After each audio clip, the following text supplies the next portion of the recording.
Olá pessoal,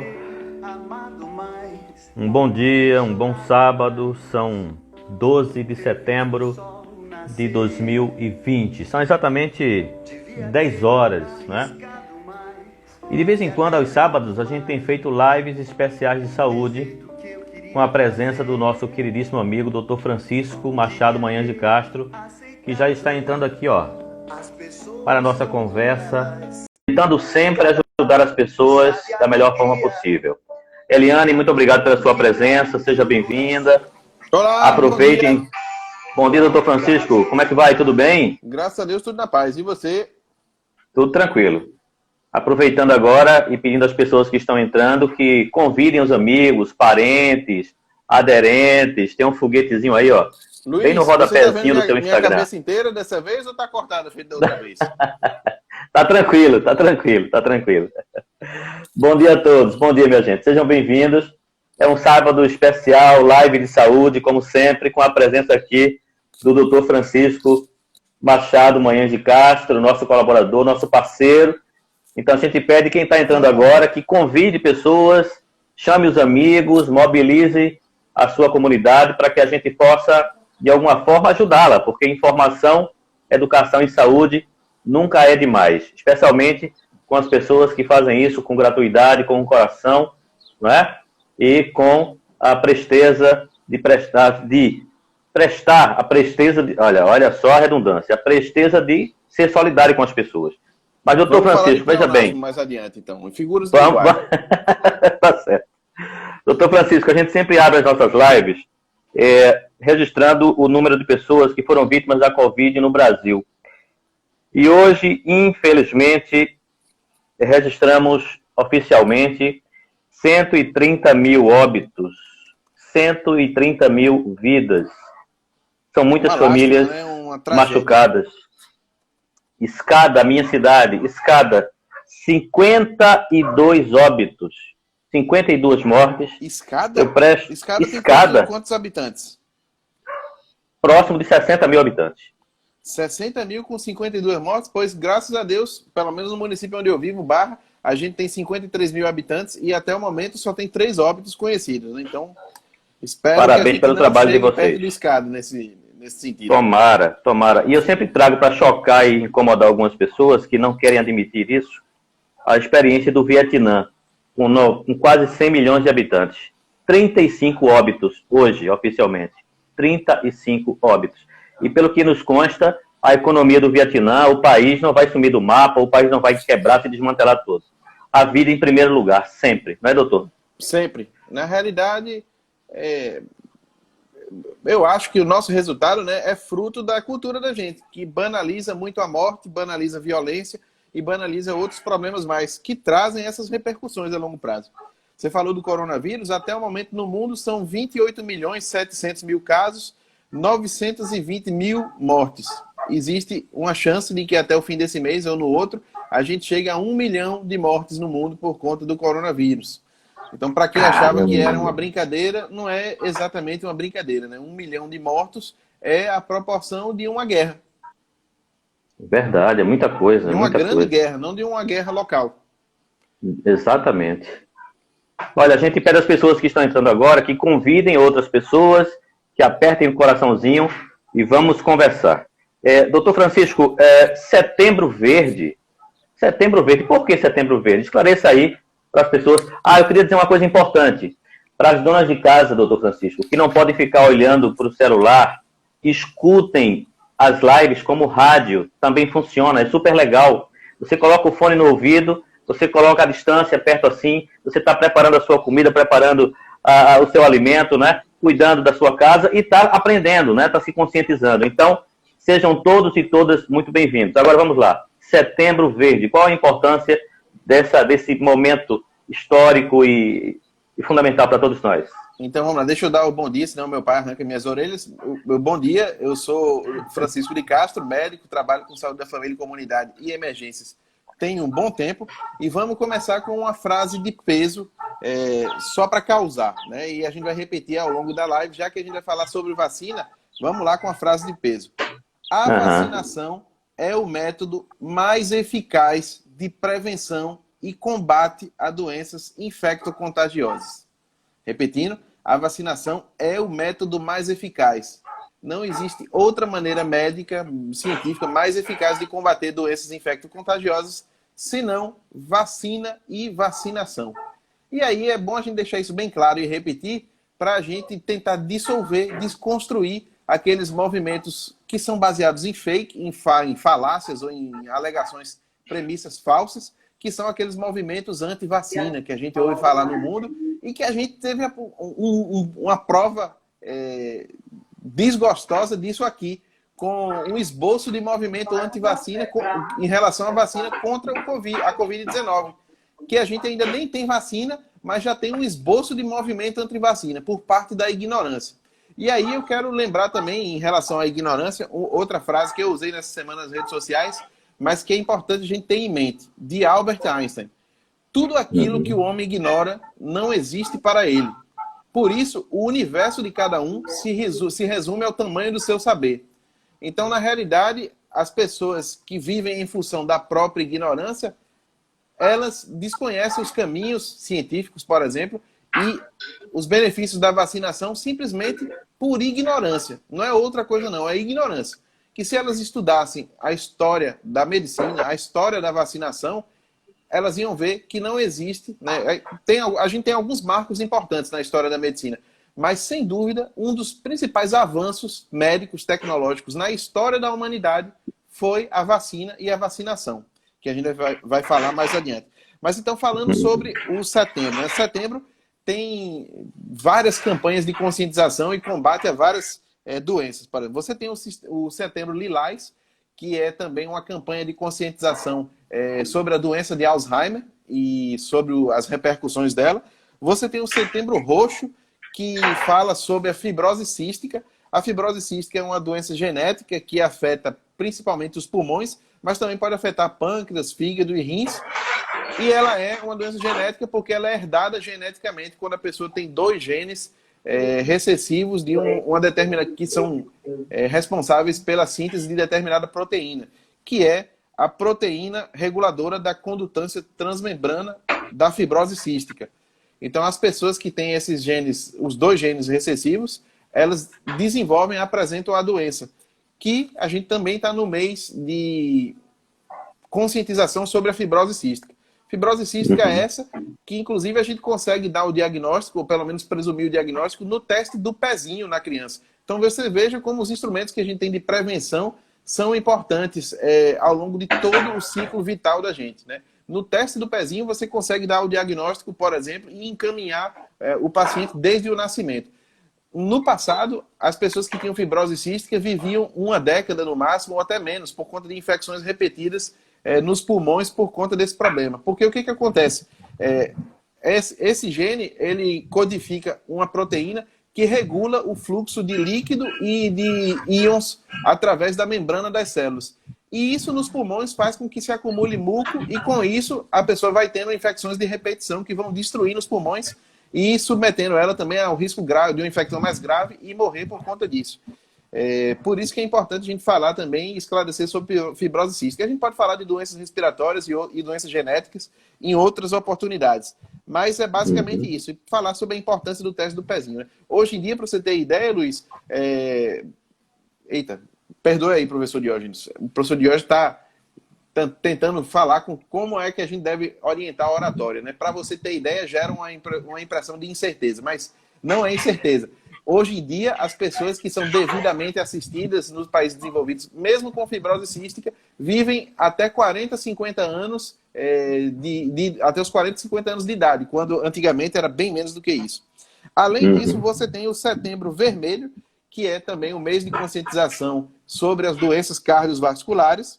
Você tem o Setembro Amarelo, que a gente já falou, né, sobre a prevenção do suicídio e as doenças mentais em geral. Você tem o Setembro Verde, que a gente fala um pouco aqui agora no início, para lembrar da importância disso, que é o mês da conscientização e promoção da doação de órgãos. Doação de órgãos essa que é a solução para os problemas e para salvar a vida de muitas das pessoas. Doação de órgãos, por sinal, que é um fenômeno relativamente recente na história da medicina, mas é outra revolução tecnológica da história da medicina, né? Para você se ligar na questão histórica da medicina, a doação de órgãos começou nesse século, no século passado, que diga, no século XX, e a primeira vez que foi realizado, por exemplo, um transplante de coração em ser humano foi em 3 de dezembro de 1967, por uma equipe médica sul-africana, chefiada pelo Dr. Christian Barnard, que, por sinal, faleceu no mês de setembro também. Você vê que o mês de setembro é importante por vários motivos e várias personalidades também. E você veja que de 67 para cá, muito cresceu na doação de órgãos, no transplante de órgãos. E aí muitas vidas foram preservadas. Lembrando que o primeiro transplante de órgão que essa equipe fez, o paciente viveu alguns dias. Mas no segundo caso, o paciente viveu entre 17 e 19 meses com o órgão transplantado. Isso em 1967. Então já tem 53 anos.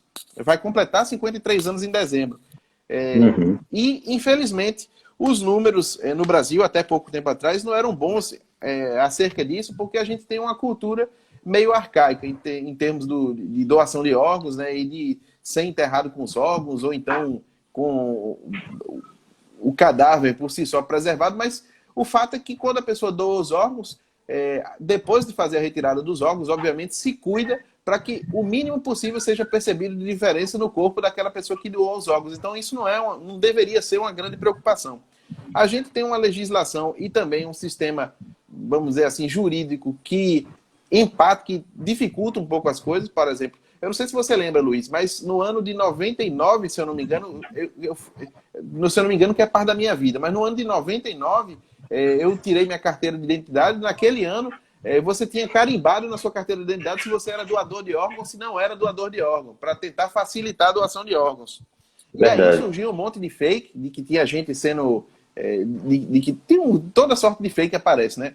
Para desfavorecer a doação de órgãos. E aí virou aquela discussão, aquele imbróglio tremendo, e a justiça acabou decidindo que aquilo ali não valia, e o que vale é a decisão da família quando a pessoa falece. Nem a decisão da própria pessoa não é o que prevalece. Então, se você quiser doar seus órgãos, se lhe acontecer alguma coisa, tem que ter uma conversa com a sua família para que ela autorize, caso lhe aconteça alguma coisa. Deixa eu fazer uma pergunta sobre isso. Pode fazer.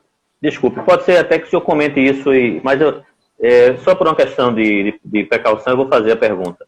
Em relação ao falecimento, por exemplo, se você tem...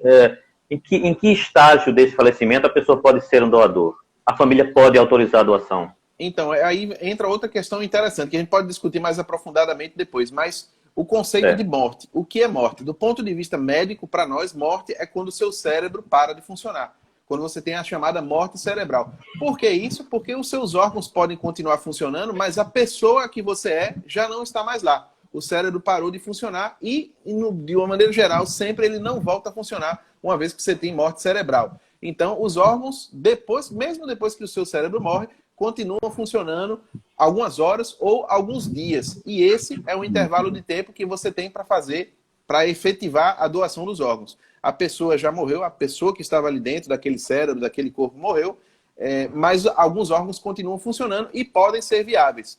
Tem alguns critérios para isso. Por exemplo, a pessoa não pode ter morrido de uma doença infecto-contagiosa, grave, por exemplo.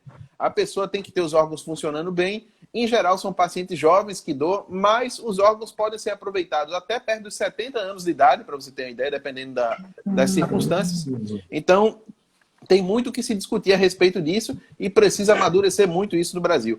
Como minha cunhada Antônia lembrou aqui agora, eu quero lembrar a vocês que 95% ou mais dos transplantes de órgãos no país são feitos pelo SUS. Então, novamente, reforçando a importância do SUS. É o SUS que acolhe e que move a saúde e a atenção à saúde no país da gente. 95% e ela está dizendo que ou mais. Isso, ela está dizendo que o rim é o órgão mais requisitado, né? Por que será isso, hein? Isso por vários motivos, entre eles por conta dos nossos hábitos de vida, né? Mas, por exemplo, os rins, eles começam a entrar em falência nas pessoas que têm diabetes e entram, ou seja, o diabetes começa a fazer o rim sofrer, que é a nefropatia diabética. A pressão alta também pode fazer os rins sofrerem. Algumas doenças genéticas, como o síndrome de Alport e outras mais, podem fazer os rins entrarem em insuficiência também. e tudo isso pode fazer com que a pessoa necessite de um órgão, no caso o rim.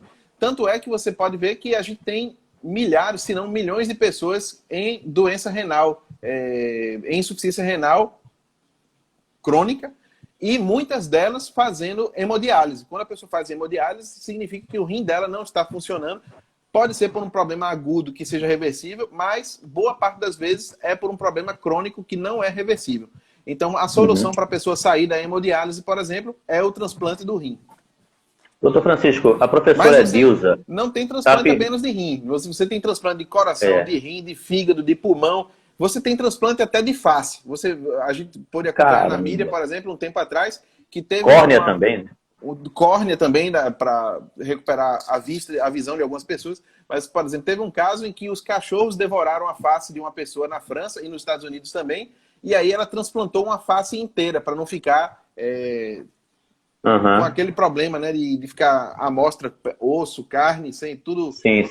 Mas veja, a professora Edilza Dutra, ela está dizendo que o rim ele pode ser doado em vida, não é isso? Essa é uma colocação interessante. Você tem doações de doadores vivos e você tem doações de doadores mortos. Rim, como a gente tem dois, e normalmente a gente só precisa de um para funcionar perfeitamente bem, né, para tocar o problema da filtração do sangue da gente, a gente pode sim doar um em vida. Quer ver outro órgão?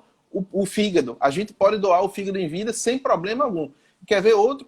A medula óssea. A gente pode doar, aliás, eu recomendo, né, que as pessoas, se puderem, procurem os bancos de sangue e se habilitem a doar medula óssea, porque ela não lhe faz falta nenhuma quando você doa e ela salva a vida de outras pessoas. Então é algo que deve ser promovido. O rim também, por exemplo, você pode doar para alguém que precise. Seu marido teve insuficiência renal, ele é compatível com você, então você pode doar, ou então sua esposa, e aí vai. Tem várias circunstâncias em que isso pode ser feito. Muito bom, muito bom. Enquanto o senhor respira e toma um copo com água aí, eu quero pedir mais uma vez às pessoas que continuem convidando os amigos por este foguetezinho aí, ó, no rodapé do seu Instagram, e nessa caixinha de perguntas podem deixar comentários, contribuições, tá? Fiquem à vontade. E a professora Edilza está registrando que em Vitória de Santo Antão, um rapaz recebeu um sistema de gestório completo. Sim, caramba. Até pouco tempo atrás, isso daí não era nem feito no Brasil, era feito só nos Estados Unidos. Custava mais de R$1 milhão para você conseguir fazer uma coisa dessa natureza. E você já tem equipes e médicos e cientistas estudando para aplicar isso aqui no Brasil. Por exemplo, existem doenças que você tem a perda completa, total do intestino de repente. É incompatível com a vida. A pessoa não vive muito tempo sem os intestinos todos, por exemplo. Ou então, a criança que nasceu, o bebê que nasceu lá, nasceu com um problema que perdeu os intestinos. Também é incompatível com a vida. Normalmente, essa pessoa vive alguns dias no máximo. E aí, precisa do transplante para garantir que sobreviva. Então, existe uma variedade de doenças e de problemas que a doação de órgãos, simples doação de órgãos, pode salvar muitas vidas. Por exemplo, uma pessoa que doa os órgãos, ele pode salvar alguém que precisa do coração, que precisa do pulmão, que precisa do fígado, que precisa dos intestinos, pode recuperar a visão de quem precisa das córneas, pode salvar quem precisa dos rins. Então é algo que deve ser feito e estimulado. Lembrando que quando a gente morre, os órgãos da gente não vão fazer falta a gente enterrado dentro do caixão ou cremado, qualquer coisa desse tipo. Mas podem ajudar a salvar vidas, outras vidas, e persistir no mundo, né? É uma forma amorosa de você persistir. Com certeza, doutor Francisco, com certeza. E outra coisa, outra questão de setembro também. Você tem também outro setembro verde, que é o mês também de prevenção e combate ao câncer de intestino. Intestino grosso e intestino. Também é no mês de setembro que isso acontece. Então, no mês de setembro, você tem várias campanhas diferentes que a gente deve sempre estimular e a gente pode discutir em outras oportunidades também. Mas o tema do momento, né, um tema quente, porque está estimulando muita gente. Estimulou até combate anti-vacina, quanto mais quem está desejando a vacina. Graças a Deus que é a maioria, né? A maioria do senhor começar, não se deixou levar pelo fake. Antes do senhor começar, por favor, lembre daquela história de Oswaldo Cruz. Eu acho que tem muita gente que não sabe dessa luta de Oswaldo Cruz por uma campanha de vacinação no Brasil. Então, essa campanha negacionista não é nova, né? Não. Na realidade, isso daí tem até um nome, chama-se em inglês vaccine hesitancy, que significa hesitação pela vacina. Mas isso tem um contexto e um porquê histórico, Luiz, que o negócio era o seguinte. Antigamente, porque a varíola acometia muita gente e matava muita gente, os chineses, começou na China, por volta do século X, começaram a expor as pessoas à vacina. Chamava-se a vacina, a varíola, chamava-se variolação, antes mesmo do nome de vacina. Eles pegavam, por exemplo, preparados em pó de varíola e insuflavam no nariz da pessoa para ela desenvolver uma resposta à varíola. O problema é que isso tinha muitos efeitos colaterais e as pessoas morriam por conta da variolação. E aí começou na cabeça do povo, já há 1000 anos, ou seja, desde o século X, essa hesitação em relação à vacina. Mas a gente vai ver que a partir do século XVIII, com o Edward Jenner, o negócio começou a ficar mais científico, mais protocolar e muito mais seguro do que o que era a variolação feita ao longo da Idade Média. Para você ter ideia, e aí, de novo, tem que lembrar do professor Diógenes, né? Essa questão para fazer ideia, se não me engano. Vou ter que... Qualquer coisa você pode me cortar também quando eu falar dessa maneira. Mas, em relação à variolação, ela foi proibida a partir de 1840 na Inglaterra. Por quê? Porque eles já tinham a vacina desenvolvida por Edward Jenner para proteger em relação à varíola. Vacina, o que significa vacina, né? Vacina é uma preparação biológica devidamente tratada, estudada e aplicada ao longo do tempo, que fornece a imunidade adquirida ativa e neutralizante de preferência, porque você tem vacinas que fornecem um certo grau de proteção e vacinas que fornecem proteção de mais de 90% ou 95%. E às vezes, dependendo do micro-organismo ou da substância que provoca a doença, você precisa expor a pessoa a várias doses para ela desenvolver uma imunidade neutralizante. Então, por isso que a gente tem repetição de vacina ao longo do calendário vacinal. Então, é uma preparação biológica que é capaz de fornecer à pessoa exposta à preparação uma imunidade adquirida ativa para uma doença particular. Lembrando que, como tudo no organismo da gente, o sistema imune ele também tem memória. Então, quando um micro-organismo chega lá, ou então uma vacina chega lá, ela vai estimular uma resposta imune e que tem várias vertentes a imunidade. Você tem a imunidade inata, que não é o caso das vacinas, que a gente fala que o micro-organismo chega em você, mas a gente tem células e estruturas para defender antes mesmo que ele produza doença. Agora, no caso dele chegar em nós e produzir doença, a gente tem toda uma estrutura imune, né, um sistema que é capaz de analisar aquele bicho, aquele micro-organismo, e produzir uma resposta contra ele, tanto por ataque de células de defesa, quanto pela fabricação, a produção de anticorpos para neutralizar ou então dificultar o funcionamento daquele micro-organismo. E isso, além disso, a gente tem células também que são capazes de aprender sobre isso que aconteceu e guardar memória ao longo do tempo. E essa memória pode durar décadas ou a vida inteira, como, por exemplo, é o caso da febre amarela ou do sarampo. Normalmente você tem a infecção ou então você toma a vacina, uma dose só já lhe protege a vida inteira. E em relação à febre amarela, naquela época que a gente teve dificuldade em relação à quantidade de vacinas para todo mundo do Brasil, se usou protocolo com 1/5 da dose ou às vezes 1/10 da dose já produz imunidade suficiente para defender a pessoa da doença. Então você veja como é que é. Lembrando que vacina, do ponto de vista científico, começou a partir do século XVIII com Edward Jenner.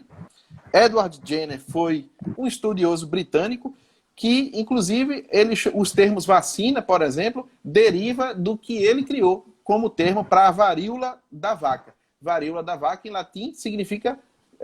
a gente pode traduzir como variole vaccine. Então começou aí o uso da palavra vacina para esse tipo de situação. Foi inventado por Edward Jenner, provavelmente entre a década de 1760 e 1790. E depois a gente teve um outro salto tecnológico na produção de vacinas com um dos ídolos do meu pai e da minha mãe, por exemplo, o professor e o cientista Louis Pasteur, francês, no final do século XIX. No final do século XIX, por sinal, era uma questão de prestígio nacional e orgulho nacional, estudar e desenvolver vacina. E você está vendo que isso está retornando hoje, né, como uma corrida pela vacina.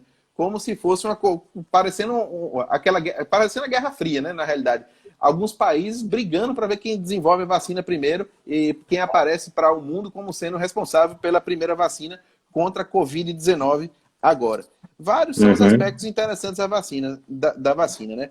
Eu vou dar alguns números para vocês, por exemplo, para vocês terem ideia da importância do impacto da vacina, né? Uma das coisas que tem o melhor impacto, o impacto mais benéfico e mais profundo na saúde humana é a vacina. Existem estimativas que mostram que a vacina, de quando ela foi inventada para as várias doenças que existem até hoje, já salvou centenas de milhões ou até mesmo bilhões de vidas. Por quê? Porque algumas doenças que eram muito comuns e muito facilmente transmissíveis, como a varíola, por exemplo, que nem existe mais em meio a nós, foram erradicadas pela vacina ou controladas de maneira impressionante. Por exemplo, esse ano a gente teve declarado pela OMS que a África erradicou a poliomielite. Veja só, poliomielite é uma doença...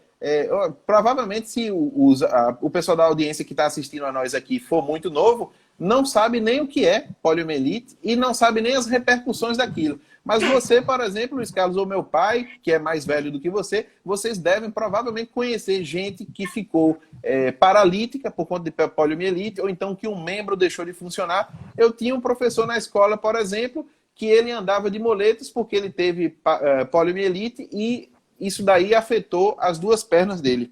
Lembrando que, apesar de a letalidade ser baixa, deixa sequelas ruins, né? E impede a pessoa de funcionar normalmente a vida inteira. Para você ter ideia, a poliomielite ela deixa 0,5% das pessoas afetadas com paralisia. Então, uma doença que é altamente contagiosa. Se a gente deixa milhões de pessoas desenvolverem a doença, a gente vai ter centenas de milhares de pessoas paralíticas por conta disso. Em relação à varíola, por exemplo, que foi considerada erradicada em 1979. A varíola, ela tinha 10 mil anos, tem registros de 10 mil anos atrás sobre a circulação da varíola entre os seres humanos. E a varíola major, que é a forma mais grave da varíola, ela tem uma letalidade que pode chegar a 30%, entendeu? 1 em cada 3 pessoas que tem varíola na forma grave pode morrer, para você ver a repercussão de você erradicar isso. E graças à vacina, que foi primeiro inventada por Edward Jenner, a varíola foi considerada erradicada em 1979 no mundo inteiro. E para erradicar a poliomielite, não falta muito. Falta controlar só o Sudeste Asiático. Tem focos importantes lá de poliomielite, de disseminação disso. Mas com a vacina aplicada de maneira sistemática e protocolar, provavelmente, no futuro próximo, Deus queira, a gente vai ter erradicada da história também a poliomielite, que muita gente nem conhece. E aí eu volto ao que falou Albert Einstein. Por isso que é importante a gente estudar e ter esses momentos de esclarecimento. Lembrando, Einstein falou, tudo aquilo que o homem ignora não existe para ele. Então é isso. As pessoas se comportam como se não existisse varíola, se não existisse poliomielite, se não existisse sarampo, se não existissem esses problemas. E aí ele segue, né? Por isso, o universo de cada um se resume ao tamanho do seu saber. Então, gente, vamos procurar informação, estudar. Estudar história é uma das coisas mais importantes para você se situar e não cometer os mesmos erros do passado, entendeu? Por exemplo, varíola, a gente tem, infelizmente, por conta da Guerra Fria, talvez para fim científico seria útil, né? Mas você só tem 2 amostras conhecidas de varíola guardadas a 7 chaves nos Estados Unidos e na Rússia por conta da Guerra Fria, na época em que ela foi erradicada. Mas ela está erradicada, nunca mais afetou ninguém. Para você se inteirar a respeito, você precisa estudar em livros, ver fotos do passado. E às vezes, nas faculdades de medicina, atualmente, nem se fala muito, nem se estuda muito a respeito. Outra doença que a gente já teve erradicada aqui, muito importante a vacinação, ela é até 23 vezes mais contagiosa do que outros vírus, é o sarampo. Mas, infelizmente, por conta dessa fraqueza que a gente tem nas últimas 2 décadas em relação às vacinas, em que as metas não vêm sendo atingidas suficientemente, a gente teve novos casos esse ano, sobretudo, por exemplo, com os imigrantes que vieram de outros países que não têm isso controlado, e porque a gente não tem imunidade de rebanho do mesmo jeito que tinha antigamente, a gente teve centenas de casos de sarampo, quando ele estava erradicado no Brasil até, eu acho que 2010. Mas a gente é capaz de erradicar ainda. E lembrando aqui, o conceito de imunidade de rebanho, né? Às vezes, né, aquelas pessoas que não tomam vacina, que são contrárias à vacina, mesmo que elas existam, se 90 ou 95% da população for vacinada, por exemplo, elas vão estar protegidas também pelo fato do rebanho, né, do rebanho, do grupo inteiro ter sido vacinado. Porque aí uma pessoa não consegue transmitir para outra, já que a população está, de uma maneira geral, imunizada. Então, até mesmo por conta disso, né, isso joga contra a gente. Né? Eles se sentem imunizados e acham que não tem doenças porque não faz sentido vacinar, é tudo conspiração, não sei o que lá. Mas eles estão protegidos pelo fato da maior parte da população ser vacinada. Até nisso, vale a pena a gente buscar informação para não incorrer, não mergulhar nesse fake. Pode falar, professor. Não, porque é o seguinte, tá correndo um boato aí, um fake news aí pelas redes sociais, pelo YouTube e tudo, de que a vacinação em relação à Covid-19 pode vir com um chip implantado junto com a vacina, e aí você vai ficar sendo controlado pela Microsoft. Algumas pessoas já estão divulgando isso, que Bill Gates quer controlar o mundo, e através da vacina, se vier, e ele investe muito também nessa área, é para controlar as pessoas, monitorar as pessoas no mundo inteiro. E também alimenta assim, um preconceito muito grande contra as vacinas da China e a vacina da Rússia, sendo que a Rússia é um dos países mais importantes em produção de vacinas no mundo, historicamente falando. Eu gostaria que o senhor fizesse essa abordagem e depois, tem gente que está rindo aí, mas é verdade, um chip, é verdade, gente, é bizarro isso, mas é verdade. Estão espalhando isso.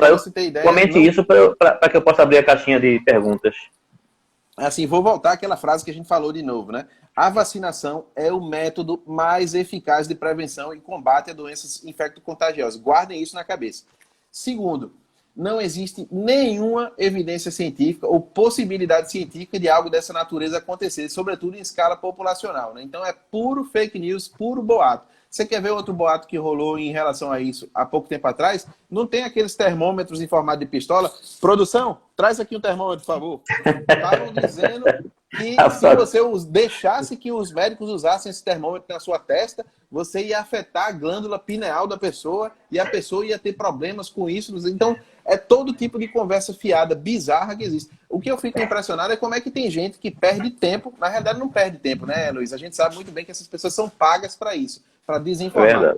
Mas como é que tem gente que se propõe a perder tempo para inventar histórias ridículas dessa natureza? Tem gente que ganha muito dinheiro com isso. Olha aí, pessoal. Em relação aos que têm medo da pineal, eu vou botar em mim mesmo, viu? Aqui, ó.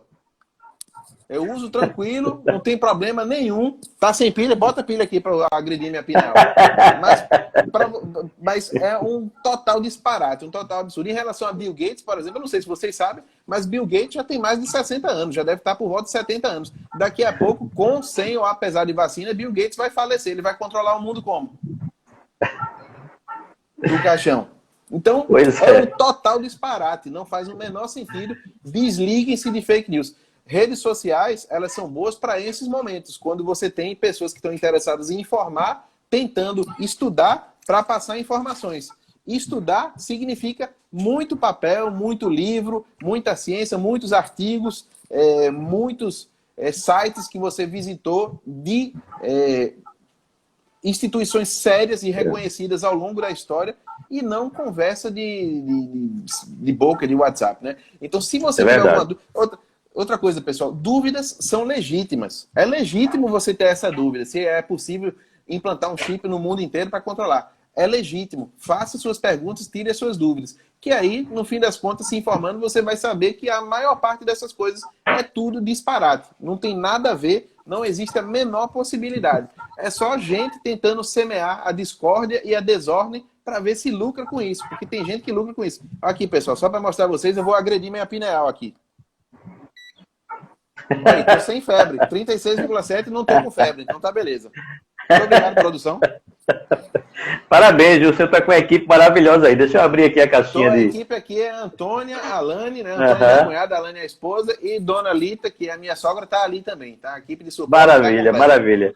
Olha, a gente vai começar por Adriana, aqui do Cabo de Santo Agostinho.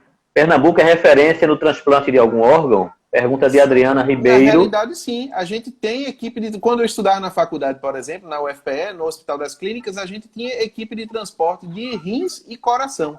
E você tem equipe de transplante de fígado também no Hospital Universitário Oswaldo Cruz. É claro que é uma situação complexa, que precisa de uma sala específica, precisa de uma equipe treinada para isso. Quando o doador aparece, não sei se vocês sabem como funciona. Aparece o doador, por exemplo, um cidadão que morreu com a pancada na cabeça. Os órgãos estão tudo funcionando. A gente mantém tudo funcionando da melhor maneira possível, com a pressão normal, com a saturação de oxigênio normal, tudo funcionando bem, perfeito. Aí a família decidiu, não, a gente vai doar para pelo menos manter um pouco do nosso ente querido ajudando, persistindo no mundo, ajudando as pessoas. Pronto. Dali vem uma equipe especializada, e isso é centralizado. Você tem uma lista nacional de transplante e você tem uma organização hierarquizada, bem adequada e bem avançada em relação a isso. Dali vai uma equipe para isso.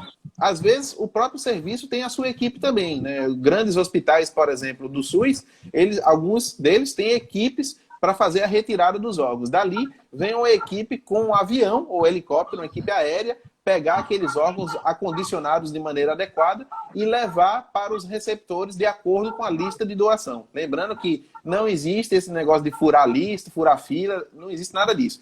Vai uma lista de prioridades. A lista é por conta da ordem da pessoa ao longo do tempo e por conta da necessidade dela, se é urgente ou emergente ou não também, né? Porque, por exemplo, tem gente que pode esperar um pouco mais de tempo por um órgão como o rim, por exemplo.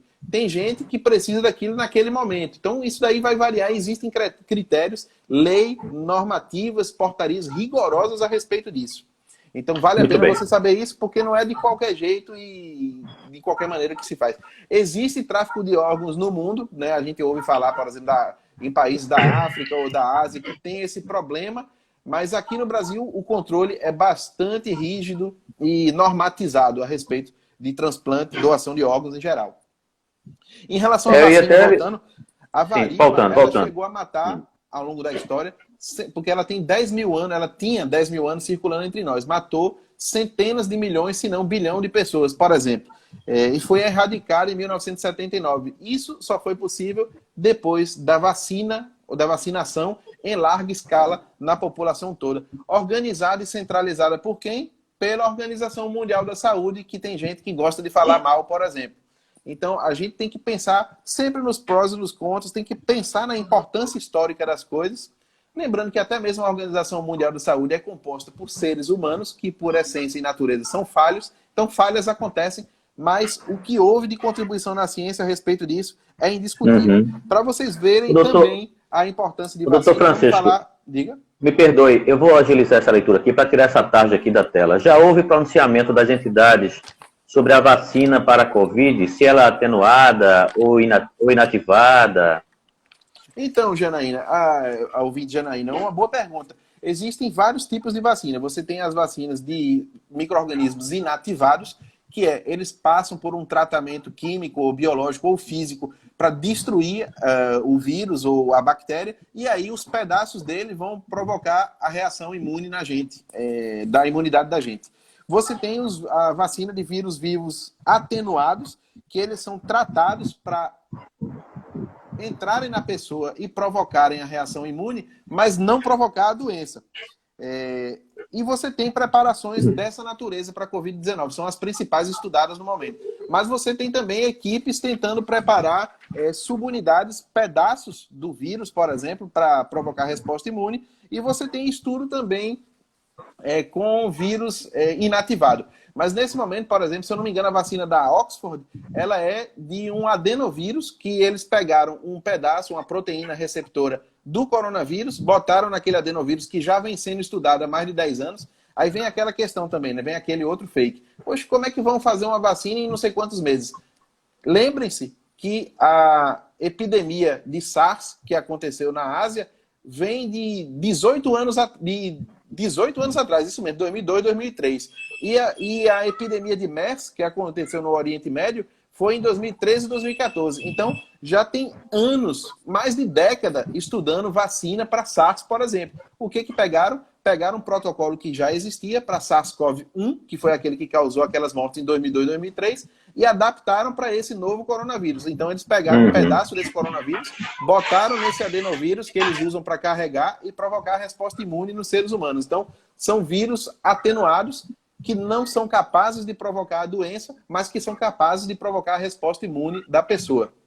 Então, nesse momento, é o que a gente tem de mais avançado no estudo das vacinas para a Covid-19. Doutor Francisco, veja, eu gostaria que o senhor retomasse essa sua explanação sobre a vacinação, inclusive a partir da infância também, fazendo esse resgate importante, né? Porque algumas pessoas entraram depois. Agora é importante lembrar... Aqui, ótimo, maravilha. Porque a gente tem calendário vacinal. Do momento em que você nasce, nasce até o momento em que você morre, existem vacinas, existe calendário vacinal, existem vacinas que você pode necessitar. Inclusive, as primeiras... Agora... A orientação que a gente tem mais recente, né, mais atual, é que as primeiras vacinas, que são para hepatite B e BCG, sejam feitas na maternidade logo após o nascimento. Pode falar. Muito bom. Olha, doutor Raul vai apertar o meu pescoço se eu não fizer isso agora. Olha, repita aí como é importante os canais confiáveis para se combater notícias falsas em relação à vacinação e aproveite também para divulgar o seu canal. Tem esse espaço aqui e tem o seu canal recém-lançado, que é muito importante que todo mundo siga. E lá no finalzinho da live a gente reforça de novo. Com certeza. Eu quero só remontar, para quem entrou depois, a frase que iniciou a nossa conversa aqui foi essa. A vacinação é o método mais eficaz de prevenção e combate a doenças infecciosas. É o método mais eficaz. Para você saber a importância, sempre tenha em mente isso, a importância da vacina. Em relação ao calendário vacinal, aqui está o calendário vacinal, por exemplo, do Programa Nacional de Imunização. Sim, existe todo um setor do Ministério da Saúde dedicado a vacinas no país. E o Brasil é um dos países que tem isso em melhor forma e em melhor quantidade, entendeu? Contemplando o maior número de doenças, acompanhando a pessoa a vida inteira. E normalmente isso é feito pelas unidades de saúde da família e nas unidades básicas de saúde também. Mas para vacinas especiais, para pessoas que precisam de vacinas especiais, você tem os centros imunológicos, os centros de referência em imunoterápicos também, os CRIA. Por exemplo, eu acho que aqui do Recife fica ali na Policlínica Lessa de Andrade, ali no Derby, e você tem toda uma estrutura para isso daí. Por vários motivos, mas entre eles, vamos citar um motivo econômico, né? Pessoas que não adoecem são muito menos custosas para o sistema de saúde do que pessoas que adoecem. Por exemplo, poliomielite. Uma dose de vacina da poliomielite deve custar algo entre 50 e 60 reais ao governo, por exemplo. Ou até um pouco menos, porque fabrica em larga escala. Agora, uma pessoa ter poliomielite e ficar grave significa dias ou até semanas de UTI, né, com... Inclusive, o ventilador mecânico, Luiz Carlos, a gente pode falar disso em outra live, né?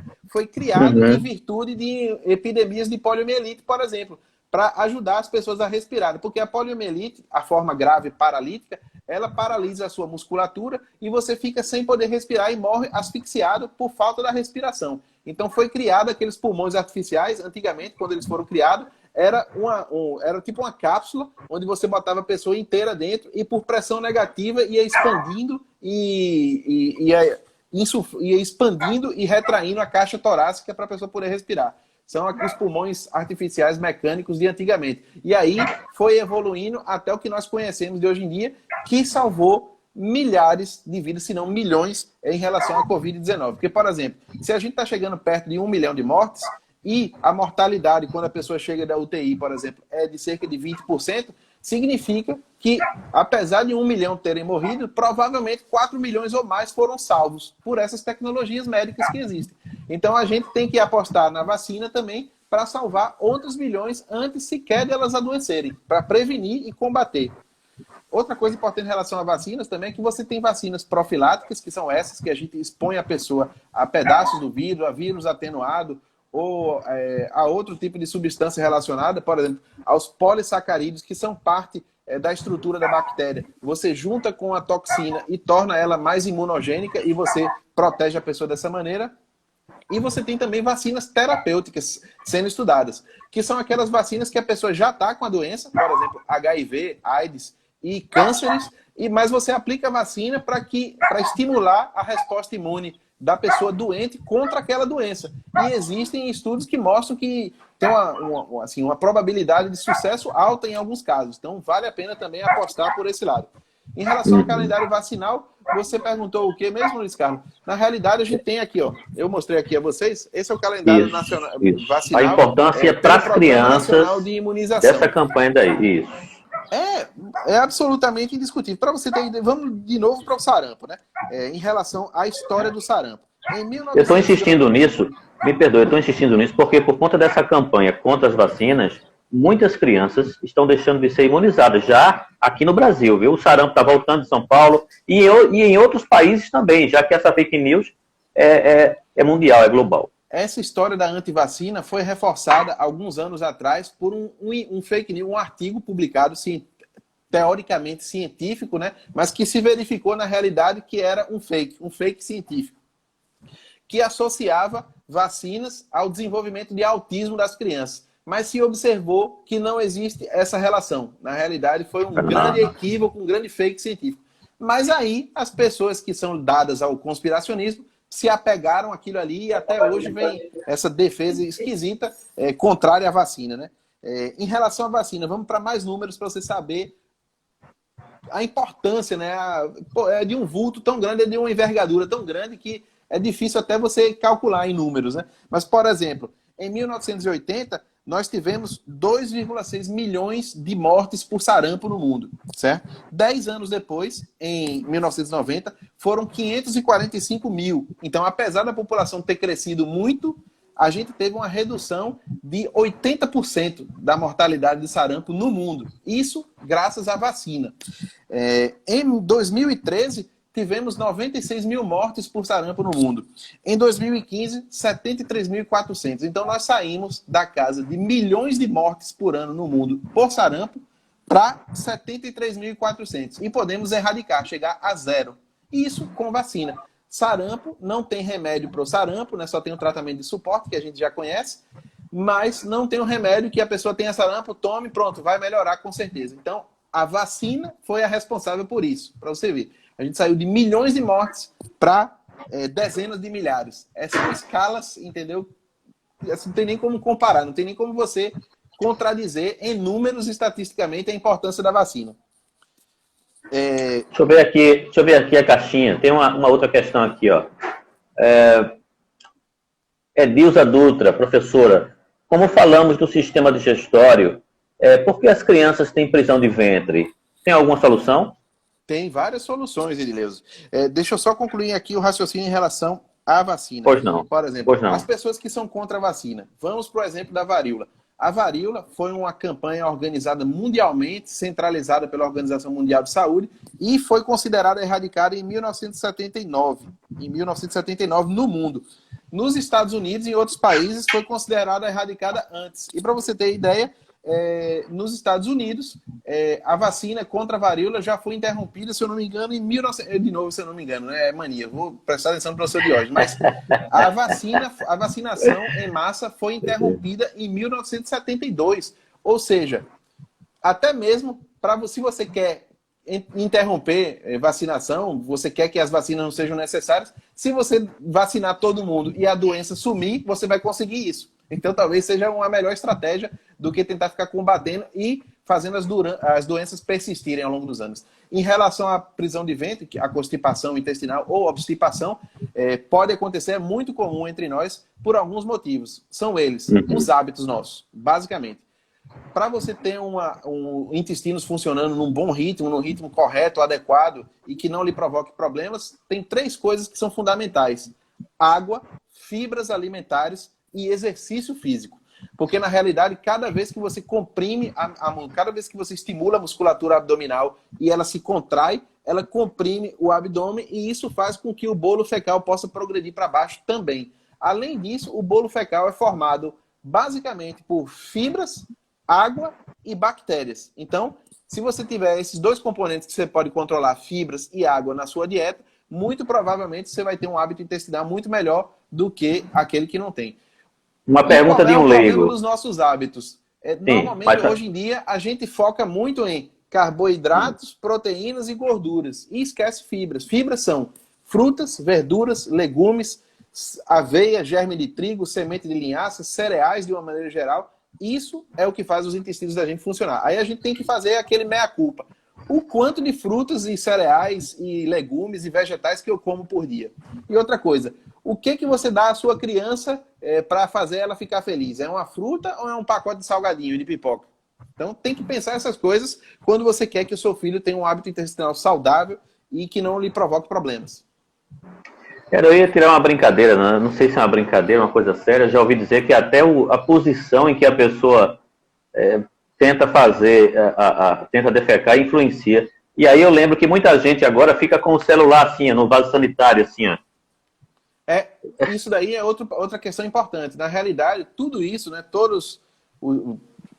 tudo que é presente no ciclo vital da gente, a gente deveria dar uma importância maior a isso. Por exemplo, quando você sente, e tem criança que tem problema com isso, né?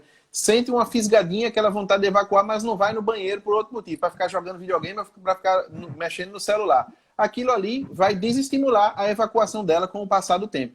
E aí, toda vez fica segurando, não, peraí que eu estou jogando videogame, amanhã eu faço tal. Daqui a pouco a pessoa está passando 2, 3, 4, 5 dias prendendo. E aí, quando vai para o banheiro para evacuar, é tão duro e grande o bolo fecal que aquilo ali machuca. E aí a pessoa prende mais ainda, sobretudo criança. Não, peraí, se a evacuação está dando dor em mim, eu vou segurar para isso não acontecer. E é pior ainda. Então você deve ter uma conversa com seu filho, estimular que aquilo ali seja aquele ritual diário, né, para aqueles que precisam. Lembrando que o normal, em geral, em linhas gerais, porque o normal pode variar de grupo para grupo e de pessoa para pessoa, mas em linhas gerais, o normal são 2 evacuações por dia, até no máximo 1 a cada 2 dias. Se tiver passando disso, ou se tiver muito mais do que isso, é interessante prestar atenção. Mas o mais importante é a consistência das fezes. Se as fezes normalmente elas devem ser pastosas, nem líquidas, nem sólidas demais, que machuque, né? Então, se isso daí está se alterando, é interessante você consultar o seu médico de confiança, o médico do posto de saúde da família da sua área de moradia ou da unidade básica de saúde, ou o seu pediatra, no caso de uma criança também. Muito bem. Doutor Francisco, são 10 horas e 51 minutos. Nós começamos essa live falando sobre as campanhas no mês de setembro. Depois entramos em vacinação. Isso foi muito importante. É importante registrar que tudo isso vai ficar gravado e pode ser compartilhado por muita gente depois, tanto no Instagram como pelo YouTube. E chegou um momento, assim, dos mais importantes. Falamos também agora sobre prisão de ventre, porque apareceu uma necessidade de uma ouvinte nossa. É muito importante a informação. E vocês podem assistir a live no banheiro também, eu não me incomodo não, viu? Na posição adequada, né? De preferência. De preferência. Aí, a importância do acesso à comunicação. Eu gostaria que o senhor falasse sobre o seu canal. É muito importante. Assim, de um tempo para cá, estimulado por meu pai e por outras pessoas também que acham que eu posso até ajudar em alguma coisa falando sobre saúde, orientando sobre saúde, a gente tem criado esses meios de comunicação, né? Um canal com você aqui, né, esses momentos de orientação em saúde, educação em saúde, muito importantes, até para a gente tentar, com o tempo, criar uma cultura de informação e educação e não de fake, né? De conversa fiada, por exemplo, que é muito comum na internet. Então, a gente tem esse canal, tem o meu Instagram, que é o DR Francisco de Castro, tem o Facebook, que é meu nome, Francisco Machado Mendes de Castro, e a página do Facebook também, Dr. Francisco. E a gente abriu ontem um canal dedicado para esse tipo de enfrentamento, de educação em saúde e orientação em saúde, no YouTube, que é também o Dr. Francisco de Castro, Medicina com Humanismo. Então vamos seguir em frente, vamos sempre passar os áudios, por exemplo, das entrevistas e das conversas para lá, e também vamos começar a fazer vídeos orientando sobre saúde e esclarecendo sobre doenças e temas correlatos. A quem entrou depois, e eu quero que vocês fiquem com esse lema, esse mantra na cabeça, que é o seguinte, a gente já vem repetir algumas vezes durante a live: a vacinação é o método mais eficaz de prevenção e combate a doenças infecto-contagiosas. Qualquer outra coisa é conversa fiada. Então, qualquer coisa que atente contra isso não é verdade. A vacinação é o método mais eficaz de combate e prevenção a doenças infecto-contagiosas. Guardem isso na cabeça. Então, é por isso que a gente deve prezar. E é por isso que vocês estão vendo essa corrida para achar a vacina, descobrir a vacina contra a Covid-19 agora. Doutor Francisco, tem uma colega nossa, Fabiana Carvalho, que ela é enfermeira, né? E ela é educadora também, e está abrindo um consultório em Escada, e ela está deixando um convite para o amigo aí, ó. Vem atender conosco em Escada. É o IPEAS Saúde. Oh, beleza. O problema só é que eu estou morando agora em Barra, né, na Bahia, dá 1.350 quilômetros aqui do Recife. O problema só é a distância, mas de repente, né, seria uma boa. Mas a consultoria está à disposição, né? À disposição, né? E outra coisa, pode, através dos canais da internet, mandar perguntas, mensagens, tirar dúvidas. Podemos criar instrumentos e recursos para as pessoas promoverem a saúde, mesmo à distância.